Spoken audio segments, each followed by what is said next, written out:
Good. All right, everybody. How are we feeling? Number 2, strategic planning or strategic organization. I want you to write /planning next to that. Dipper actually brought this up.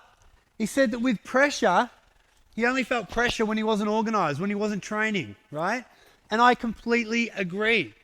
In times of challenge, stress, if you want to be really at high level, peak performance, how important is being organized? How important is planning? At UI, we go nuts on this, right? We go nuts on this. Everything is calendarized, diarized by half-an-hour chunks. And in those half-an-hour chunks, we need to know exactly what we're doing in those half-an-hour chunks, don't we?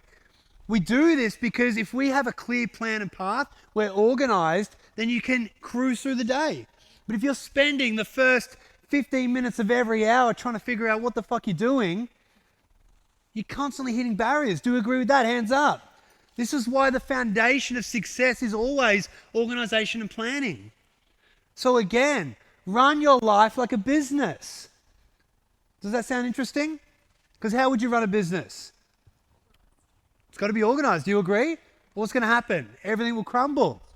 Run your life like a business with some structure, with some rules and boundaries, a code, right? Do your diary. That way, every single day, if you want to elevate and motivate the next 6 months, truly, you're going to need high energy. But if you're not directing that energy in a strategic way, what happens? You're all over the shop. Who's met one of those people? I've been one of those people before. Got a lot of energy and I've got nowhere to direct it. I'm just running around like a madman, right? You get a lot of little things done, but you never complete anything. Who's been there, right? There's a lot of people out there that are great at starting things, but not great at finishing things. Do you guys agree with that?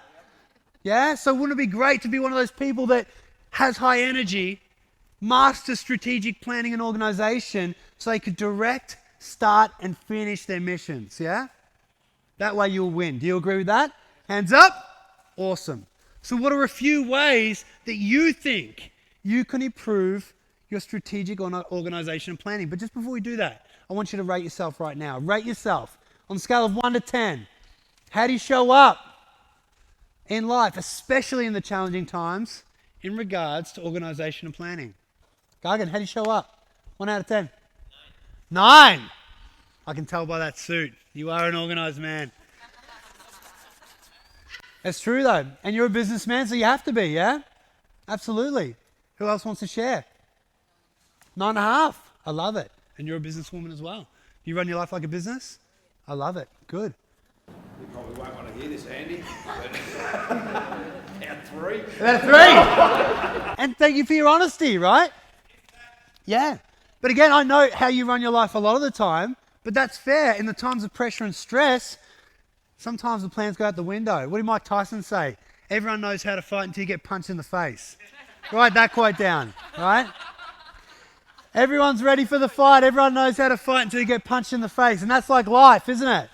We all pretend that we're so epic until we get punched in the face, and then, reality hits. We're not as good as we think. We're not as strategic as we think. We don't have as good a planning as we think, right? So again, with our planning and organization, if we can master this and train ourselves daily to be disciplined around it, when we do get punched in the face, which I hope you don't because you're all beautiful, you'll be ready. Do we agree with that? Hands up. Awesome. So how can we master organization and planning? What are a few things we can do to improve on this, to elevate and motivate our next 6 months? Who wants to share? Yeah. Sorry? Routine, absolutely. Routine and rituals. I'll throw the word rituals in there. Who agrees that rituals and routine are important for success? Hands up. Awesome. Let me give you a quick example of a routine or ritual that I do every single day. So I love to get up and I love to do cardio first and foremost. But before I do, I have a double espresso. Who thinks that's super important? Me too. Double espresso. I do my goal setting and my vision always. And then I like to do cardio and train in the morning because it just gets my energy up and gets me focused. Then I go through my diary or to-do list and start the day, right? That's a ritual that I just constantly do to keep me in check. Because if I win the morning, I win the day. Write that down. If you win the morning, you'll win the day. Rituals. I love that. What else? Standards. Ooh, boom. Nice. You've done this before. It's not your first event. But it's true. You need standards to back up your rituals and also with your planning. Do you agree with that? If you've got poor standards around any of these elements, you're not going to follow through. Yeah? Who thinks a default diary is crucial? Hands up. A diary. If you don't have a diary, get onto it. All right? Plan out your days in advance. Spend half an hour to an hour on a Sunday to look at your week and ask the question, who do I want to be this week? What do I want to achieve? Write that down. Who do I want to be this week? And what do I want to achieve? If you started every week with that question and then you looked at your week and you started scheduling high value activities to move your life forward, how do you think the next 6 months will turn out? If you schedule it, you'll commit. If you don't schedule it, I guarantee you won't commit. Do you agree with that? Scheduling and writing it down is the first step to moving forward. Because by hump day comes along and you've already forgotten everything you want to do, right? You've got to put it in the diary. Who's got a diary? Hands up. Who can get a diary today? Hands up. Who's got an iPhone or a phone? There's no excuses anymore, guys. We can just put it on our phones, all right? But it will keep you accountable. Every day, check your diary. And you may not nail your diary the first time. Do you guys agree with that? And don't be down on yourselves for that. The diary doesn't have to be like a dreaded experience where you're like, oh, fuck, I didn't do it, I failed. Don't look at it like that. Just schedule it. Schedule the best week ever and try, all right? And don't be down on yourself if you don't nail it. The week after, try again. And you will get stronger and more disciplined, right? It's called progressive overload. Write that down. Just like weight training. You don't nail the 100-kilo deadlift on the first go, do you? Except for Melvin. He's the only person I've seen do that. You don't. But you progressively overload the muscle in order to get stronger. And it's the same with discipline and organization, right? You may not be mentally structured and strong enough yet to nail your diary every single day, every single week, but who gives a fuck? You're trying, you're getting stronger every day. And again, 2 months down the track, you will be killing it. And at least you'll be 20, 30% better than you were. Do you agree with that? So isn't that better than nothing? Awesome. 1, 2. One more. Okay, go. Prioritize. Yeah, prioritize what?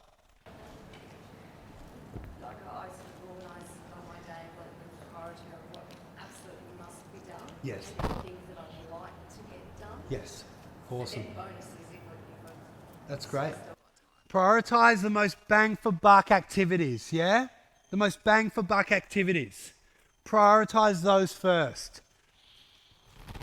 Because what we like to do is be comfortable, don't we? Hands up if you agree with that.